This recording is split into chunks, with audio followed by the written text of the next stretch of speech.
সুখী থাকো। মহাপ্রভু কি করলেন, এক পানওয়ালার কাছে চলে গেছেন।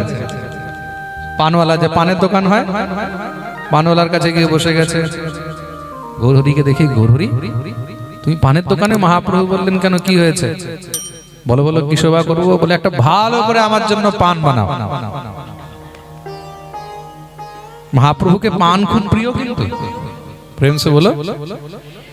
হ্যাঁ, মহাপ্রভুকে। আচ্ছা, অনেকে বলতে পারে পান খাওয়া তো মনে হয় অপরাধ, পান খাওয়া তো, পান খেতে নেই। দেখুন, অনেকে অনেক রকমের অনেক যুক্তি দেখায় না।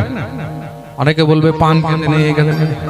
পান খাওয়া কোনো খারাপ জিনিস নয়, কিন্তু পানটাকে নেশা বানিয়ে না। নেশা বানিয়ে বলতে পানের মধ্যে জর্দা দিয়ে, তারপরে আরো কি কি দেয় জানি, ভগবান জানে। হ্যাঁ,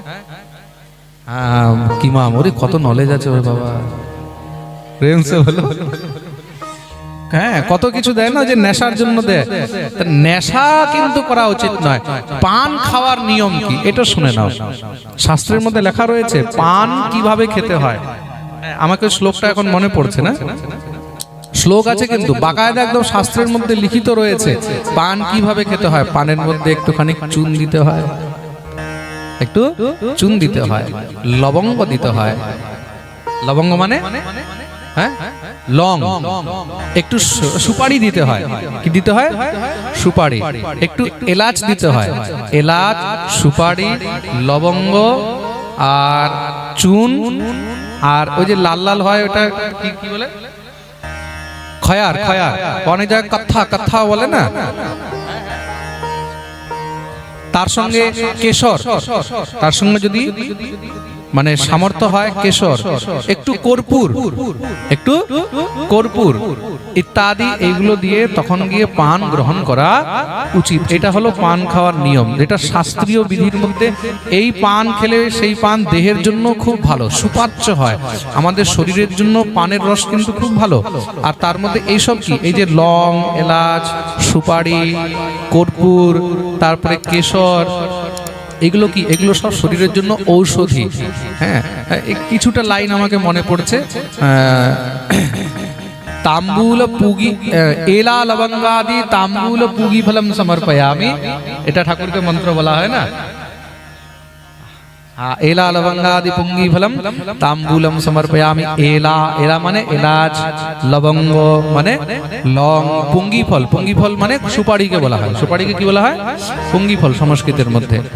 হ্যাঁ, তাম্বুলম সমর্পয়ামি, এইভাবে তাম্বুল বানিয়ে তারপরে গিয়ে গোবিন্দকে অর্পণ করতে হয়। তো মহাপ্রভু বললেন ভালো দেখে একটা পান বানিয়ে, সুন্দর করে পান বানিয়ে গোবিন্দকে দিয়েছেন।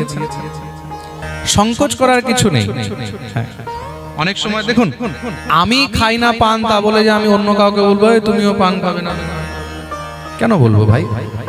যদি শাস্ত্রে লেখা রয়েছে পান খাও, তো তার মধ্যে সমস্যা কোথায় আছে? পান খাও, কিন্তু পানের মধ্যে নেশা দিয়ে খাবে না, এইটা তো আমি মানা করব, যে পানের মধ্যে কোনো নেশা দিয়ে খাবে না। মাদক পদার্থ সেবন করা নিষেধ বলা হয়েছে।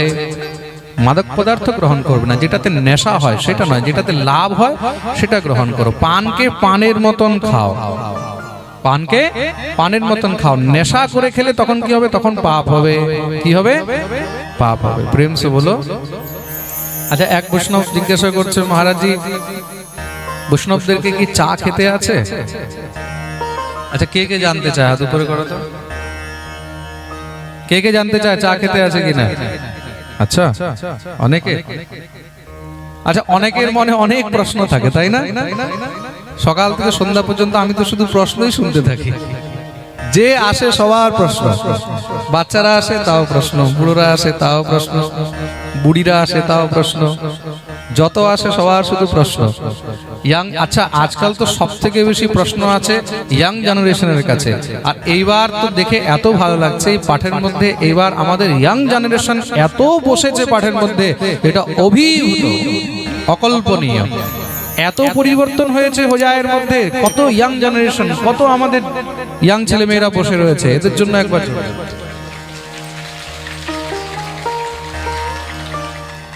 আমাকে আমাদের শ্রী গুরুদেব একটা কথা বলতেন। আমরা যখন বিদ্যালয়ে পড়তে যেতাম, তো আমাদের ব্যাকরণের গুরুদেব একটা কথা বলতেন, যুবায়াম কর্ষতিহি, একজন যুবক আরেকজন যুবককে আকর্ষণ করতে পারে। তা আমাকে উনি বলতেন, তুমি যখন পাঠ করবে না তখন দেখবে তোমাকে দেখে আরো অনেক যুব প্রতিভা আকর্ষিত হবে। এটা বাস্তবিকতা। কোন বৃদ্ধ লোক যখন পাঠ করবে তখন দেখবে ওখানে বৃদ্ধদেরই বেশি ভিড় হয়। তা যুবা যুবায়াম কর্ষতিহি, তা নিশ্চয়ই এটাও একটা কারণ হতে পারে। তা যুবা আমাদের সম্পত্তি। এই যে দেশের যে যুবকরা যুবতীরা এরা কি, এরা হলো দেশের সম্পত্তি। যেই দেশের মধ্যে যুবকদের সংখ্যা বেশি হয় সেই দেশ অনেক তাড়াতাড়ি উন্নতি করে, আর যে দেশের যুবক যুবতীরা ঠিক লাইনে থাকে সেই দেশ কখনোই সংসারের মধ্যে পিছনে যেতে পারে না। প্রেম সে বলো। তা অনেকে অনেক সময় প্রশ্ন করে বৈষ্ণবদেরকে কি চা খেতে আছে? দেখুন, প্রথম কথা, আমি কোন শাস্ত্রে এমন পাইনি যে বৈষ্ণবদেরকে চা খেতে আছে, আর এটাও পাইনি যে বৈষ্ণবদেরকে চা খেতে নেই। কেন, চা বলে কোনো বস্তু শাস্ত্রের মধ্যে কোথাও বর্ণন নেই। কেন, এই চাটা আমাদের ভারতীয় বস্তু নয়। চা কিন্তু আমাদের ভারতীয় বস্তু নয়। আজকে যে আপনারা চা খাচ্ছেন, এই চা কোথা থেকে এসছে? এই চা বিদেশ থেকে এসছে। ইংরেজরা যখন এসছে, ইংরেজরা নিজের সঙ্গে অনেক কিছু এই ভারতে নিয়ে এসছে। খুব মন দিয়ে শুনবে, ভারতের মধ্যে আগে নীল হতো না। এই যে নীল হয় না, এই নীল আগে হতো না। নীল ইংরেজরা নিয়ে এসে এখানে নীলের চাষ আরম্ভ করেছে। ইংরেজরা চা এনেছে। এই যে আপনারা চা খাচ্ছেন, এই চা কফি এগুলো আমাদের ভারতীয় বস্তু নয়, এগুলো হলো বিদেশি বস্তু। তা ভাই, কোন শাস্ত্রে এমন লেখা নেই যে চা খেতে নেই, কফি খেতে নেই, আর এটাও লেখা নেই যে চা কফি খেতে হয়। তার জন্য সেটা নিজের নিজের ব্যক্তিগত বিচার। এখন চায়ের মধ্যে কোনো নেশা তো হয় না যতটুকু আমি মনে করি। কোনো নেশা আছে কি চায়ে? হ্যাঁ, বা কফির মধ্যে কোনো নেশা তো নেই। আজকাল অনেকে কি করে, চায়ের জায়গায় হার্বাল টি বানায়। কি বানায়? হ্যাঁ, অনেক বড় বড় সংস্থারা হার্বাল টি বানায়। আমাদের বাবা রামদেব বানিয়ে রেখেছে হার্বাল টি। উনি বলছে চায় মত পিও, হার্বাল টি পিও। হার্বাল টি হোক চাই যেই টি হোক, ঘুরিয়ে ফিরিয়ে চা তো খাওয়াচ্ছে কিনা? সোজা ভাবে না, উল্টো ভাবে খাওয়াচ্ছে নিজের বিজনেস বাড়াবার জন্য। তা এটা কোনো বড় ফ্যাক্টর নয়। কোন নেশা জাতীয় দ্রব্য গ্রহণ করতে নেই। যেরকম তমালপত্র, তামাক খেতে নেই। তামাকু খাওয়া, খৈনি খাওয়া, এটা অপরাধ, যেগুলো শাস্ত্রে আছে। মন দিয়ে শুনবে কিন্তু। আফিম খাওয়া, এটা হলো অপরাধ। এগুলো মাদক দ্রব্যের মধ্যে, নেশার মধ্যে পড়ে। আফিম খাওয়া, মদিরা পান করা, মদ্যপান করা, আর ধূম্রপান করা, যারা ধূম্রপান মানে বিড়ি সিগারেট খায়, এগুলো হলো অপরাধ। এগুলো কখনো গ্রহণ করতে নেই। বাকি চা কফি এগুলো বিষয়ে আমি কিছু বলতে পারবো না। আমি যদি বলি যে খেতে নেই, কালকে আবার কেউ বলবে কোথায় লেখা আছে খেতে নেই। বড় সমস্যা আছে আজকাল। হ্যাঁ, দেখা গেল কালকে আবার কেউ এসে বলছে মহারাজ কোথায় লেখা আছে খেতে নেই। এখন তাকে তুমি দেখাতেও পারবে না কোথায় লেখা আছে। আমি যদি বলি যে খেতে আছে, তাহলে কেউ বলবে কোথায় লেখা আছে খেতে আছে। বড় বিড়ম্বনা আছে। প্রেম সে বলো। তার জন্য যেই জিনিস নেশা জাতীয় সেগুলোকে গ্রহণ করা উচিত নয় বৈষ্ণবের জন্য। প্রেম সে বলো। তো মহাপ্রভু পানওয়ালার কাছে গিয়ে সেখান থেকে দিব্য পান গ্রহণ করে তার উপরে কৃপা করলেন। মহাপ্রভু সেখান থেকে এক জ্যোতিষীর ঘরে গেছেন। জ্যোতিষীর ঘরে গিয়ে মহাপ্রভু তাকে বলছেন, ভাই তোমার অনেক নাম শুনেছি। একজন প্রশ্ন করছে, মহারাজ ছেলে পেলের সেবা না করলে তখন কত মনে দুঃখ হয়, কষ্ট হয়। আমার ছেলে আছে কিন্তু কোনো দেখে না, সেবা করে না। তাদেরকে বোঝা উচিত। এই প্রশ্নই কিন্তু একবার ভগবানকে অর্জুনও করেছিলেন। সন্তান যদি মাতা পিতাকে না দেখে তখন মাতা পিতার তো কষ্ট হয়। ভগবান বললেন একমাত্র সেই মাতা পিতাকেই কষ্ট হয় যারা স্বার্থী। যারা স্বার্থী। সন্তানকে যখন পালন পোষণ করো তখন কিসের জন্য পালন পোষণ করো? স্বার্থের জন্য না ভালোবেসে? ধরে বলো। হ্যাঁ, মনে রাখবে, যদি ভালোবেসে তুমি তাকে পালন পোষণ করেছো, তাহলে যেখানে প্রেম আছে, যেখানে প্রীতি আছে, ভালোবাসা আছে, সেখানে কখনো দুঃখ হয় না। কারণ সেখানে প্রতিফলের আশা হয় না, সেখানে দায়িত্ব হয়, কর্তব্য হয়। যে তাকে পালন পোষণ করতে হবে, পালন পোষণ করে দিয়েছি। পাখি বাচ্চাকে খাওয়ায়, খাওয়ায় কি না? হ্যাঁ, খাওয়ায় কি না? বাচ্চাকে খাওয়ায় তো, খেয়ে মানুষ করে, বড় হয়ে যায়, পাখি ঠেলে ফেলে দেয়, যা তুইও এবার ওড়।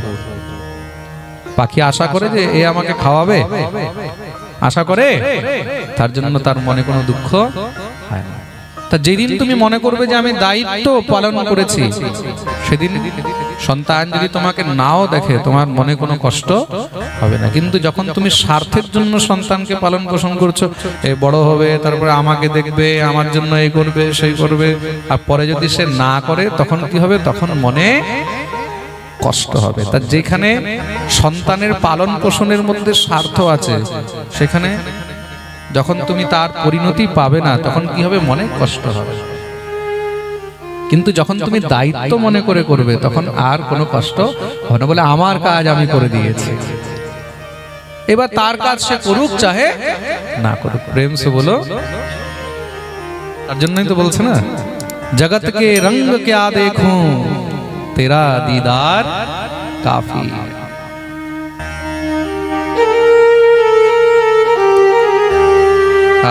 খুব সুন্দর ভাব,